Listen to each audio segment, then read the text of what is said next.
It wasn't that they forgot. Oh, if only they'd forgotten, I could have lied to myself. The bitter, soul-crushing truth was they knew.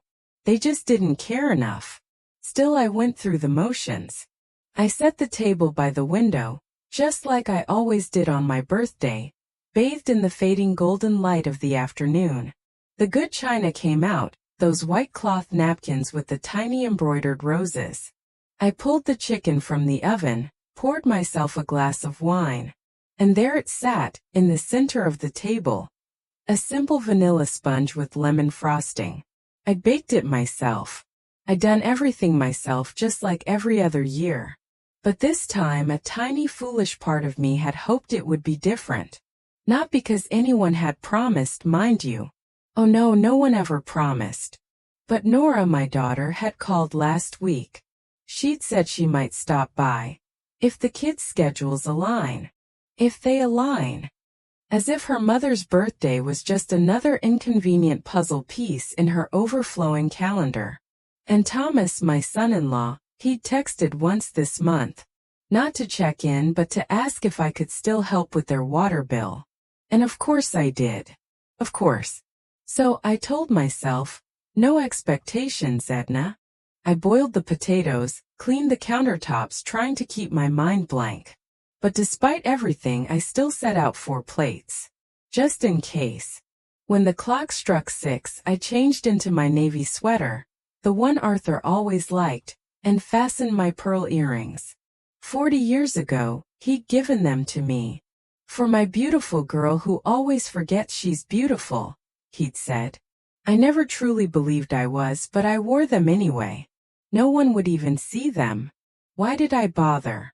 6:15. My heart leaped when I saw a message on my phone, only to plummet as I realized it was just the pharmacy, reminding me to refill a prescription. I stood there in the middle of the kitchen, phone in hand, feeling like it was a ticking clock measuring my emptiness. Then I put it back on the charger. No calls. No texts. 7 o'clock, still nothing. It wasn't anger I felt first. Not yet. It was a cold, slow chill spreading through my chest, as if I were watching myself from the ceiling. An old woman, alone in a perfectly clean kitchen, with too much food and not nearly enough company. I finally sat down. I poured the wine. I started to eat the chicken. It was slightly overcooked but still tender. A small scoop of potatoes and gravy, a bite of salad. The fork trembled in my hand. I hadn't realized how quiet the house was until the sound of my own chewing filled the space. At 7:45 I walked to the cake. Just one candle. I lit it. I didn't sing. I just stared at the tiny flame for a long moment, the only light in the dim room. Then I blew it out. No wishes. I was too old for wishes. I cut a neat slice just the way Arthur used to prefer it, and placed it on one of the unused plates. Then I sat back down and ate it slowly, listening, waiting. As if someone might still knock at the door, as if someone might still remember. But no one came. No one called. I cleaned up in silence. Put away the leftovers. Washed the dishes. Took off the earrings. Folded the napkins, tucking them back into the drawer. At 10 o'clock, I found myself staring at my winter coat in the hallway closet. The one Nora had called old-fashioned. She didn't know I'd bought it for her wedding, the wedding she never invited me to. It'll just be a small thing, she'd said. Nothing formal. It had been a vineyard in Michigan, 80 guests. I turned off the lights, climbed into bed, set the alarm even though I had nowhere to go. 74 today.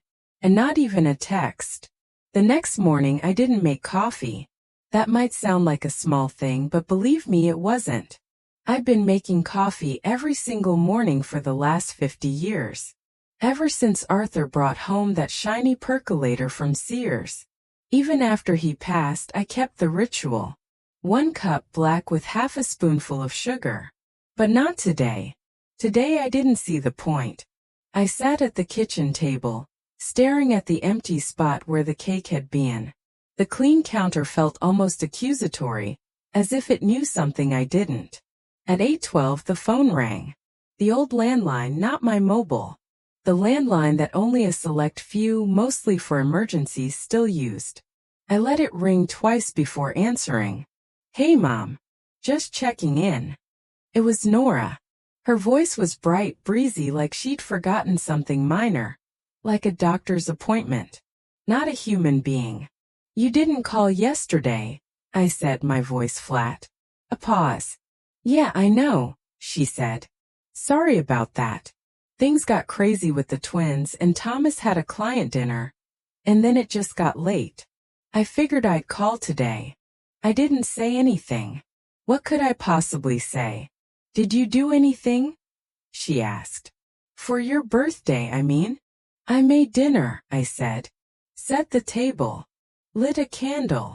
"Ah, Mom." Her voice softened just a fraction before turning brisk again. "Listen, would you be able to watch the kids on Saturday just for a few hours? Thomas has a golf thing, and I have a spa appointment with Marlene." I looked at the phone as if it had suddenly transformed into something vile. "Nora," I said, my voice calm, almost unnervingly so. "I won't be available Saturday." There was a long silence. "What do you mean?" "You always." "I won't be available." She laughed nervously. "Mom, are you okay?" "I'm fine," I said. "I'm just not volunteering anymore."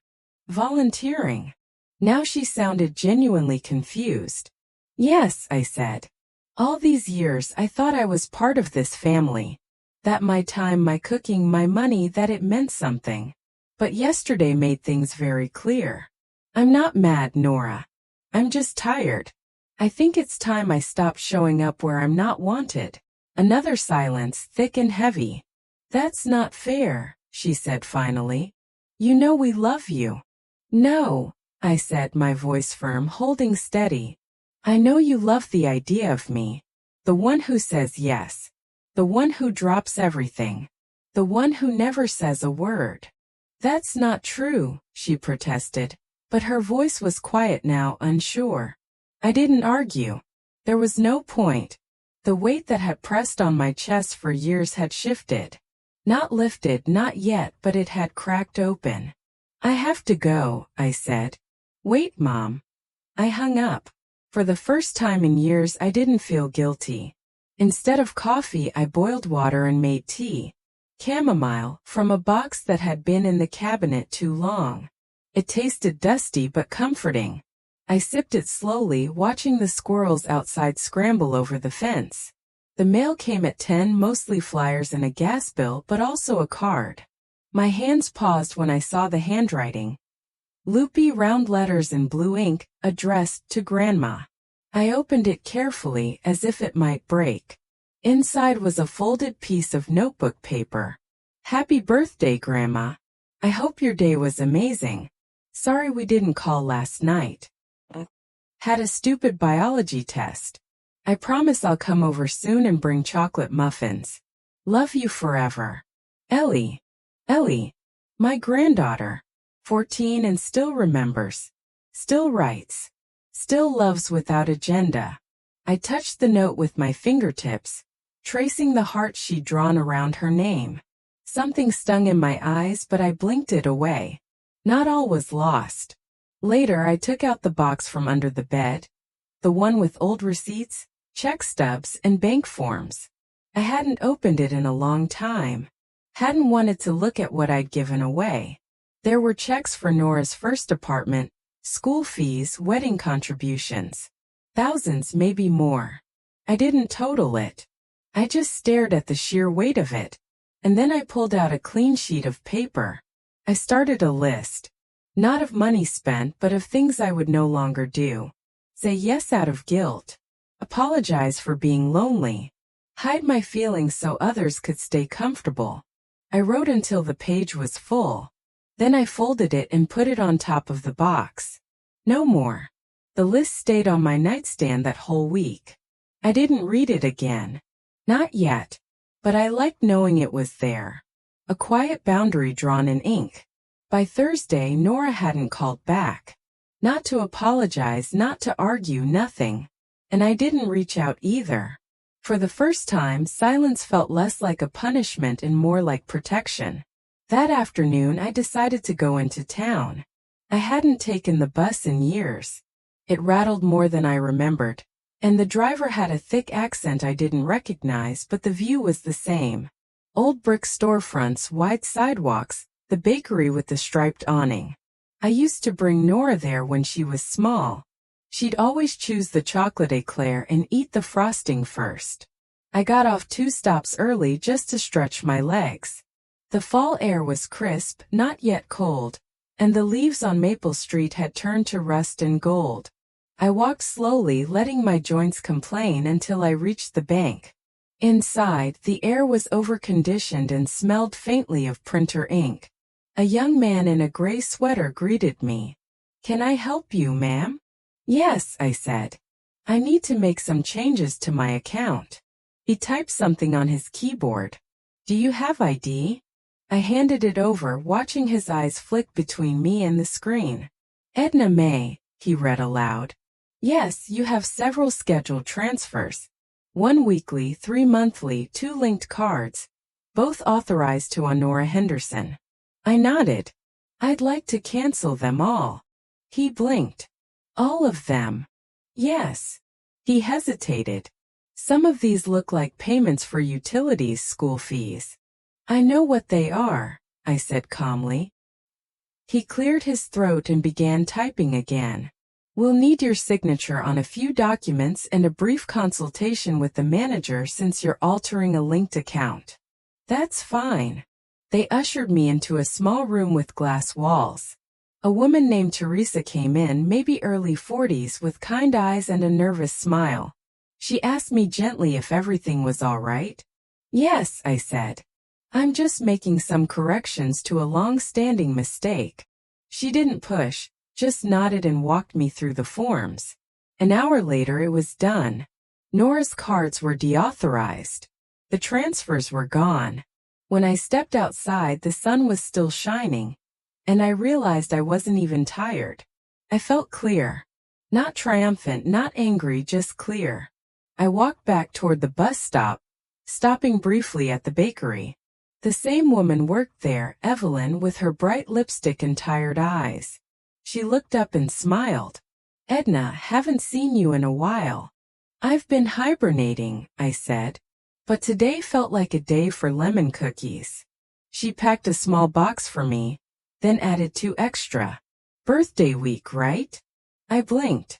"You remember?" "Of course," she said. "You come in every October." That small kindness almost did me in. I bit the inside of my cheek to hold steady, nodded my thanks, and paid in cash.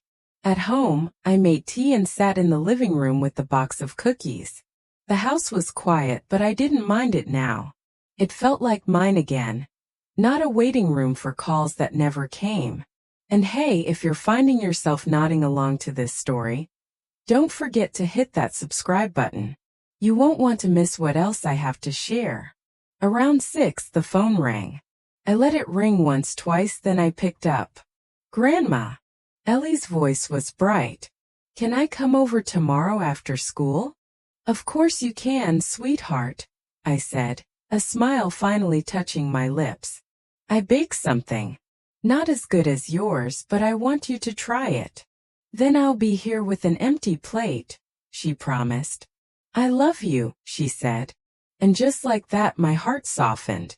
Some things didn't need fixing. Some things were already just right. I laid the good napkins out again, just 2 this time. Ellie arrived at 4:45 the next afternoon, all limbs and breathless excitement. Her backpack swung behind her like a tail, and she held a foil-covered dish like it was a treasure. "I made brownies," she declared, eyes shining. "No nuts, just like you like." She looked so much like Nora at that age, it stopped me cold for a moment. Same round cheeks, same darting glances when she was proud but unsure. But Ellie didn't carry the same edge. Not yet. I took the dish from her hands. "They smell wonderful," I said. "I used real butter," she beamed. Not the margarine Mom buys. We sat in the kitchen. I sliced the brownies carefully, placing 2 on a plate and sliding them across to her. Ellie always ate fast, like life was in a rush. I sipped my tea and watched her. She told me about school. A history quiz, a teacher who wore the same cardigan 4 days a week, a new boy who pulled her braid in math class.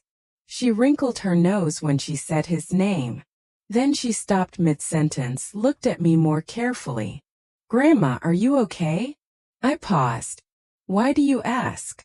"You seem different," she said, then looked guilty. "Not bad, just like something happened." I wanted to lie, say I was just tired, but she was old enough for honesty, and maybe the only one who deserved it. "Nothing happened," I said. Or maybe too much happened for too long, and I finally decided to stop pretending it was fine. Ellie blinked. "Because of Mom?" I didn't answer. That was answer enough. She pushed her plate away. "She said you were being dramatic." That stung, not because of the word, but because I knew how often I'd worked to be exactly the opposite. "I'm not mad at your mother," I said gently. "I just decided I don't need to explain myself anymore. Not to anyone who only shows up with empty hands and a full list of needs." Ellie picked at a crumb. "She thinks you'll come around." "She's probably right," I said. "That's what I always did. But not this time." "Good," she whispered, then louder. "You don't deserve that. You're the kindest person I know." It was such a simple sentence, but I felt it settle into something deep, a place in me that had gone hollow from giving. I reached across the table and squeezed her hand. "Thank you." She smiled, then looked serious again. "Are you going to cut her off completely? Like forever?" "I don't know," I said. "But I know I need space and she needs to feel it, not just brush past it like she always does." Ellie nodded slowly. "She's really mad." "I'm sure she is. She said you embarrassed her at the bank." I couldn't help it. I laughed. A low, tired laugh that filled the room like wood smoke. "She embarrassed herself," I said. "I just stopped funding it." Ellie grinned. "You're kind of a badass." I raised an eyebrow. "Is that what the kids are calling it now?" "Yep. We wash dishes together." She insisted on drying. At one point she hummed to herself, a tune I recognized from some old cartoon she used to watch at my house. Her world was still soft around the edges. I wanted to keep it that way, at least for a little longer. As she tied her sneakers by the door, she turned and asked, "Will you come to my school recital next week? I have a solo." "Of course," I said. "You tell me the time. I'll be there." She hesitated. "Even if Mom's there?" I looked at her squarely. "Especially if she's there." That seemed to settle something for her. She kissed my cheek, told me she loved me, and disappeared down the porch steps with that same chaotic energy she always had. After she left, I sat back at the table, hands wrapped around a mug of now cold tea. The kitchen still smelled like chocolate, and for once the quiet didn't feel empty. It felt earned. Saturday morning arrived with a soft drizzle, the kind that makes everything look like it's been painted in watercolor. I opened the curtains and watched the rain streak down the glass, gray and quiet. I wasn't expecting anyone, and that was the best part. At 9:03 my phone buzzed. I ignored it. By 9:10 it buzzed again. This time I checked. "Mom, please. We need to talk. Can you call me back?" It was Nora. I made toast instead. She'd never asked if I was okay. Not really. Not once in that message. An hour later the landline rang. I let it ring 4 times before picking up. "Hello." It was Thomas. "Edna. Hey, sorry to bother you. I just, Nora's a bit upset and I thought maybe I could." He trailed off like he'd lost his map. I waited. "She's just confused, that's all," he continued. "She doesn't understand why you're freezing everyone out. You've always been so generous." Ah, there it was. "I haven't frozen anyone," I said calmly. I just stopped funding bad behavior. He cleared his throat. Look, I know things have been strained, but we really could use some help this month. The mortgage is... I'm not your banker, Thomas. Silence. I didn't feel it. Okay, he said finally, tight-lipped. Guess that's your decision. It is. Well, happy birthday. Belated, I guess. Thanks. He hung up without another word. I made more tea. Took out the good honey this time. The kind I usually save for guests, but I figured I counted now, too. The doorbell rang just after noon. It was Nora. She stood on the porch without an umbrella, her coat spotted with rain. She looked thinner than last time I saw her, tired, but her expression wasn't regretful. It was tight, defensive. I opened the door but didn't step aside. Can I come in? She asked. Depends why you're here. She frowned. To talk. I let her in slowly, and we moved to the living room. She sat on the edge of the couch like it might reject her. I don't understand what's happening, she began. You cut off the cards, canceled the transfers, and now Ellie says you've been talking like you're done with us. I said nothing. It's not fair, she added. No, I said. What's not fair is giving and being forgotten on your birthday. What's not fair is raising a daughter who thinks love comes with conditions, and that those conditions should always benefit her. Nora's mouth dropped open slightly. That's not true. You didn't call. You didn't send a text. You didn't even tell the kids. You just erased me for the day.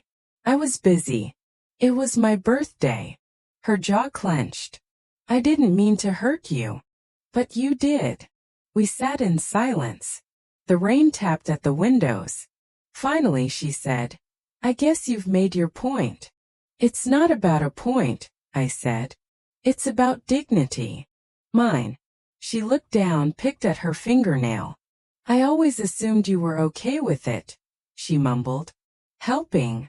I mean, you never said no. That was my mistake, I said.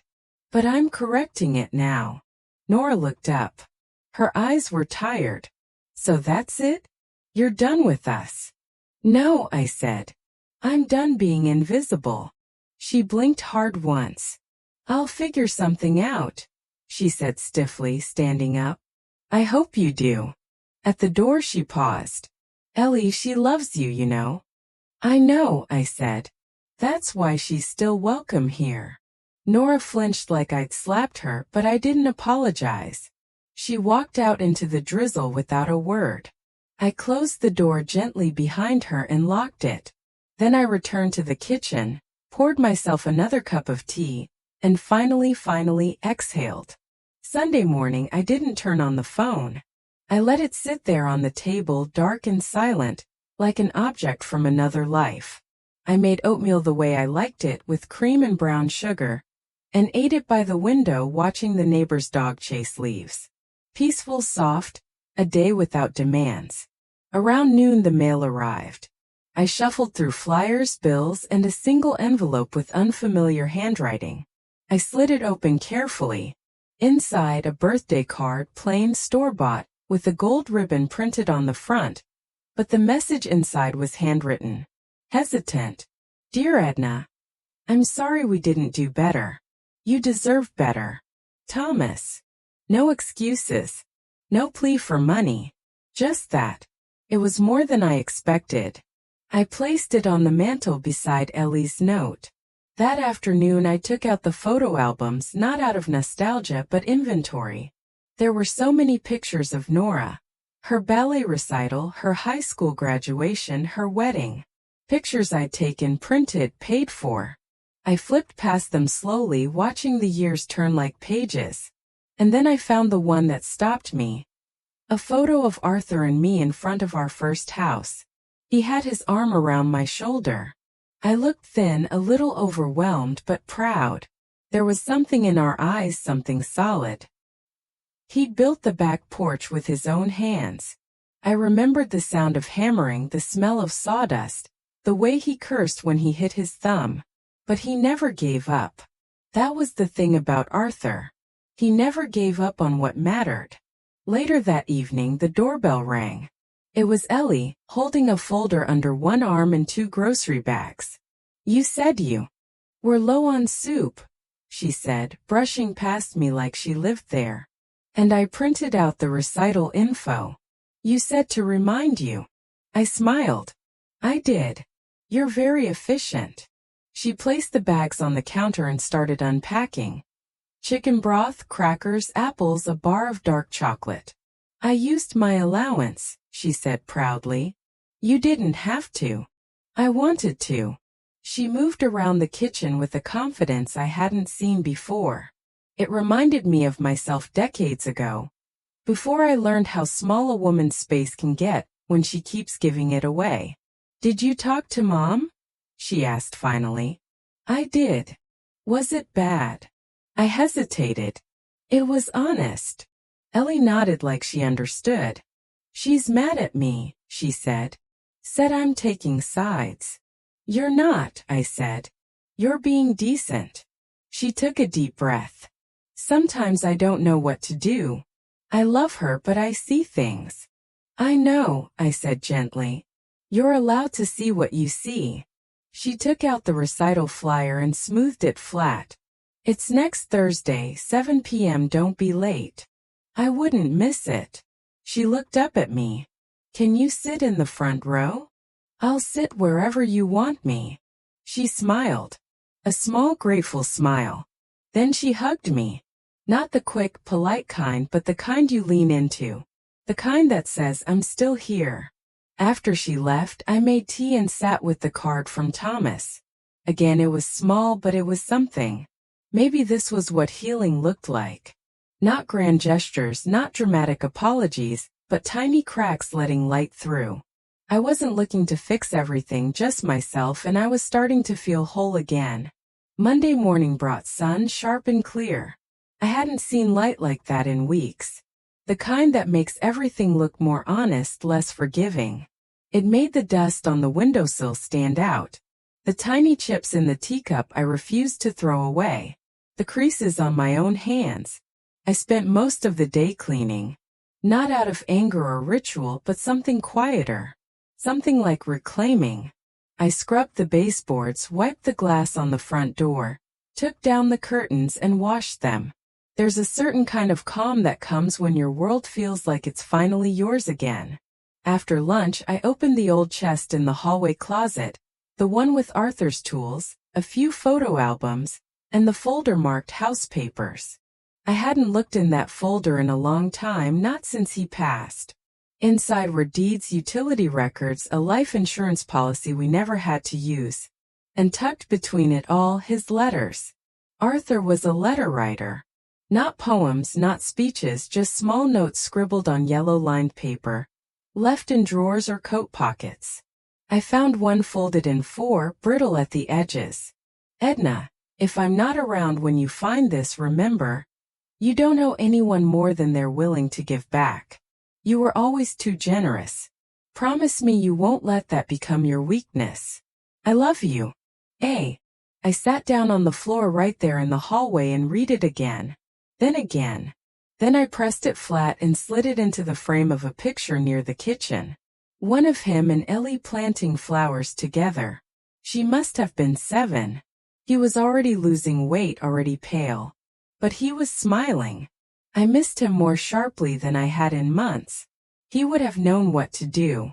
He always did. That night, I took the folded list from my nightstand, the one I wrote the day after my birthday, and added another line. 4. Stop pretending grief ends just because people get tired of hearing it. Tuesday was quiet.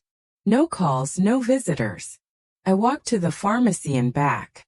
The clerk, a boy with too much cologne and a kind smile, asked how my week was going. "Better," I said. "Better than it's been." When I got home, I found a small package on the porch. No return address, but familiar handwriting. Inside, a jar of homemade jam, strawberry, Arthur's favorite, and a card. "Thought you might like a little sweetback in your kitchen. You deserve it, Ellie." I pressed the card to my chest. then went inside and put on the kettle. That evening, as I spread jam on toast, I remembered the first time Arthur brought me flowers. Not roses. He said they were too obvious.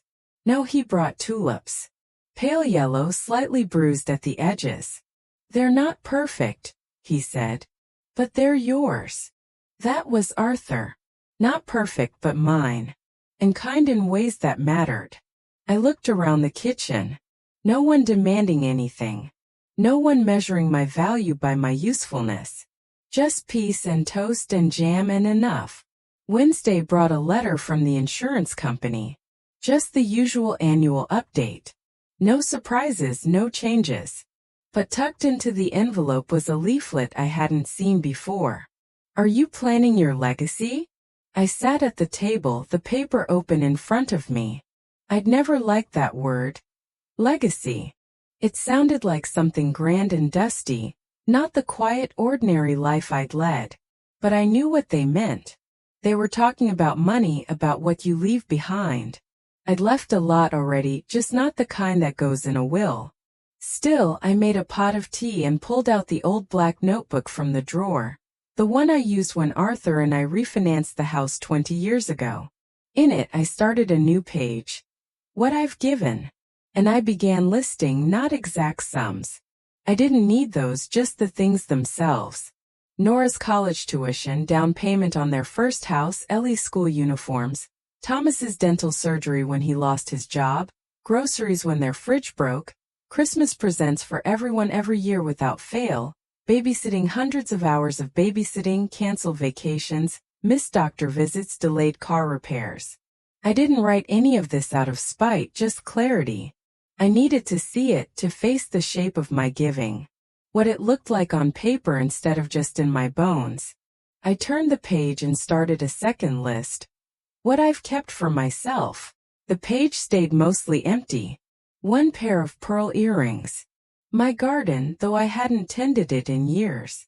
The small painting over the fireplace. A gift from Arthur. A chair that didn't hurt my back. I stared at the contrast between the two pages. Then I closed the notebook and took a long breath. I wasn't angry. I wasn't even sad. Just done.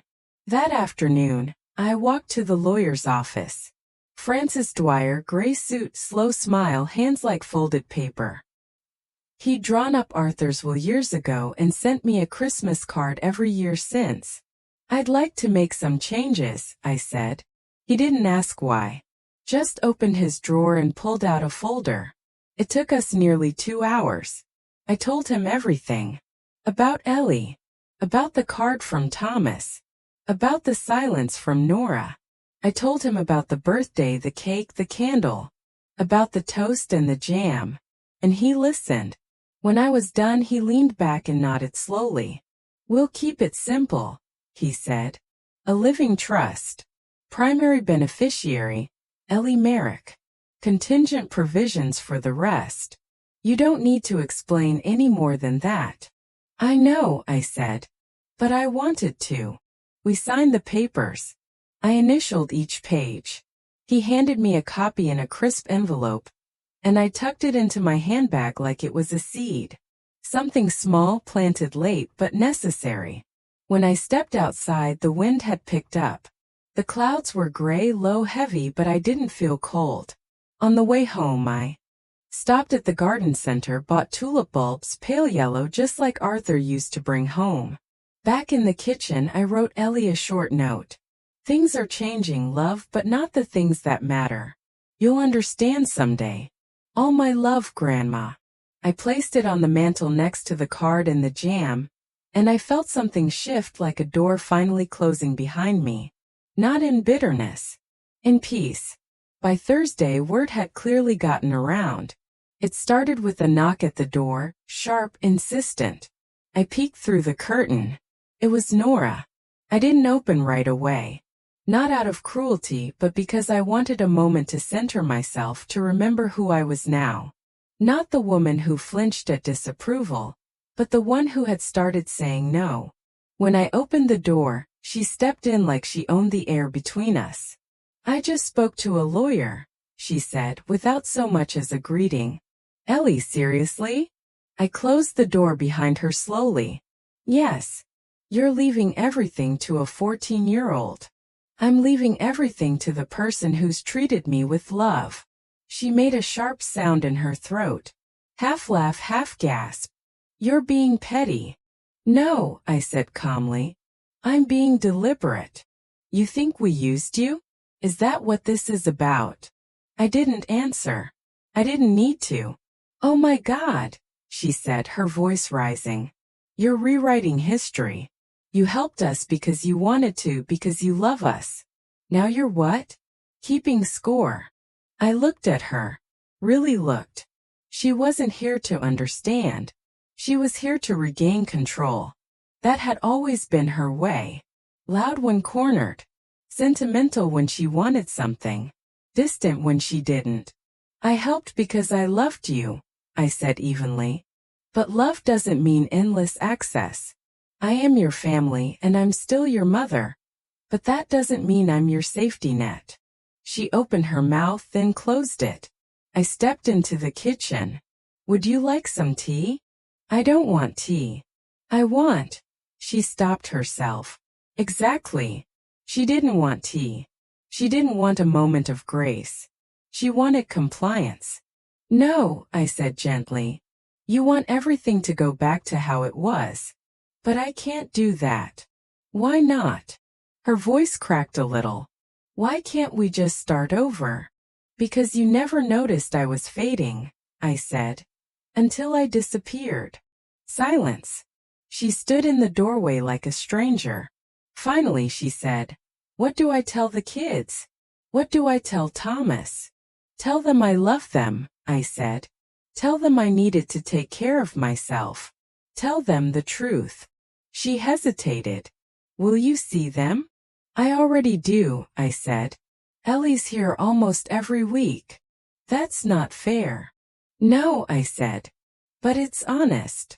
She looked down then up again. You're really not changing the trust? No. Her shoulders dropped and for a second, just a second, she looked less like my daughter and more like the tired, grasping woman she'd become. I don't understand you anymore. I don't think you ever did. She turned toward the door.